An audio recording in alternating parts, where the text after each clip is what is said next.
One. Let's go, let's go. I hope y'all. Oh, okay. As long as I hear myself, I'm good. We know. Up next, make sure we're back.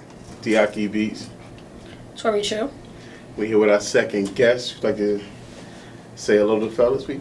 Celebrity promoter Shawn Hartwell. Celebrity promoter Shawn Hartwell. I like these things in the background. It sounds nice. No, you're used to that. Just walking in the building, like.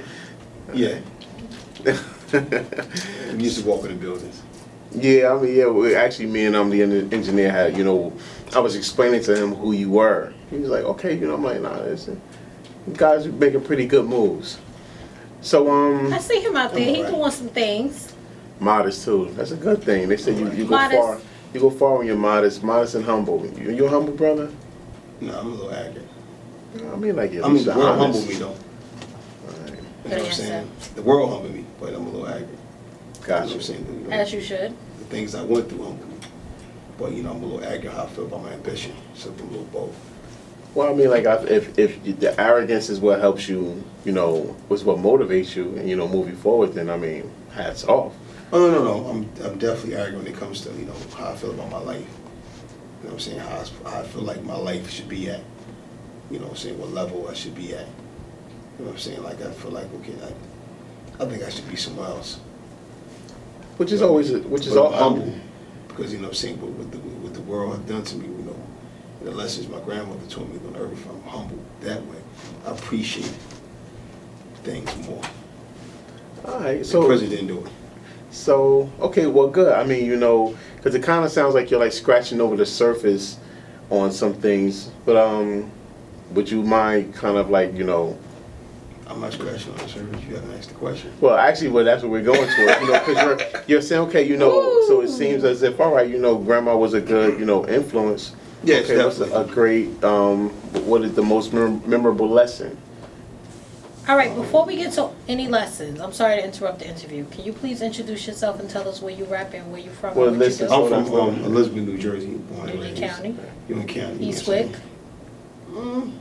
Maybe. Elizabeth, New Jersey. Mary Ann's son. Okay. I like you. You are funny. Yeah, Mary Ann's son. Okay. That's where I'm from. Done a little time in jail. All right. Went through some hardship in my life. I understand. Came home, and motivated myself to, do better. Now, when I left the jail, I looked at a few people and I said, I'm gonna help y'all out. I'm gonna give y'all hope. Right. So I'm gonna go out there and do the right thing. Feel me? I mean, I had plans on coming to do the wrong thing. But I said, I'm gonna give the brothers hope. That's honest. Now, when you come from a dope boy culture, Right. a real one, you know what I'm saying? A lot of people ain't this ain't real. Right. They out here living, I come from a real one. Yeah. You know what I'm saying? When you look deaf in the eye. You know what I'm saying? And some consequences, you gotta kill a motherfucker. You know what I'm saying? And some consequences, you gotta say fuck your kids, fuck everybody. Right. For me, it's about me. So when you live that culture, from how it came up, that culture is like, doesn't exist anymore. But when I was leaving, when I came in the penitentiary, it was like that, you know what I'm saying? Cold. You might even kill yourself before you do life. It's just a different culture, different way of thinking. Right. You know what I'm saying? So, when I went to prison, my grandmother, she gave me a few lessons. Like, nah, nigga, don't cry now. He wasn't a good boy I had. That's a good reality lesson. She keep it. She kept it honest with you. Like some people. I think one things I hate too is when you got people who's caught up in a lot of things, and then the inevitable happens, or just the lifestyle catches up, and then it's like everyone puts out there like, oh, as if he was living a different life. Like, let's understand he's aware of the, these are the choices, this is the lifestyle, and this is what comes with the lifestyle. Yeah. So when you have someone who says, like, yo, bite down, yo, he was fucking up. Yeah, so I accept that. A lot of people don't want to. That's good. You have to accept that for you to even move on. You know what I'm saying? Like, you have to accept this new way you can, it's cause like, I call it taxes. If I've been selling drugs for 10, 20 years on the street, 5, 10 years, and I get knocked by the feds and I got to do 5, 10 years, It's Paying taxes. taxes. You paying taxes. You have to pay taxes to the game. Nothing is free. Mm. For every situation, you have to pay for it. You pay for it now. You pay for it 100% later. correct. I mean, I done a lot of shit when I was a kid. So when I got my 25 years, I just like, Shit. I done a lot of shit. You know what I'm saying? Done a lot. For me, but You're here now. you know, and when they give me my time, you know, it's like, you never really believe you're gonna do 20 years anyway. No one ever believe they're gonna do the time. Right. Feel me? But you're gonna do it. You know, white kid crackers ain't playing. Nah. So when I done the time, I said, okay, when I come home, I'm gonna just do it. I'm gonna do a different game. So I just took a risk. You know what I'm saying? You know, and you know, started getting into doing parties. You know, and the feds was watching me. I'm about to say that, like, cause I mean, I'm pretty sure, like, you know, most people when they come out, I'm pretty sure that they're still watched, cause it's like, you know, especially if you're going for so long. It depends on what level you on. What do you mean? I wasn't in there calm down. You know what I'm saying? So I was into everything in there. I never chilled. I hated prison. So anytime I get a chance, I flooded it with anything. Corrupted it, manipulated it, destroyed it. Anytime I get a chance, I hated it. But I never showed that. I was like, cool. But every time I get a chance, I would bring something to that motherfucker. It fell, phones, whatever. I hated that motherfucker. So anything is to break that. They knew it. The ward knew it. He said it to me. So you'll be back. I said, not me, buddy. I just done that because I pissed you off. I ain't never coming back. So when I left, you know, I looked at all the dudes, you know what I'm saying, because I needed hope. I hope I could make it. You know what I'm saying? Like, you know, I left the streets on top. Young, getting money, you know. So I said, hope I can make it. So I came home. I had to create a way that I'm comfortable with. So I created the promotion company. You know what I'm saying? Team Hartwell. I started doing parties. And then to the pack, you know what I'm saying? Like, you know, it grew. For me, it grew because I took it, you have no other choice. Either I'm going to do this or sell the drugs. Feel me? So I said, I'm going to do this. So the first year I was doing it, it was like, okay, he's in the game. When did you start? I started before I came home. I started in jail. Because what I done was, I already had it planned out. Because I backed Foxy Brown. I was in jail. I had a cell phone. Gotcha. So I called her. She was in jail. So when two at the same time, so I wrote her. She wrote me back. But I had a cell phone. So I was to be calling her. So I already had planned out that I was going to let her come pick me up from jail. I was going to film it. I was going to do a DVD. That was my first attention. I was going to do a big party, come home party. So I done it.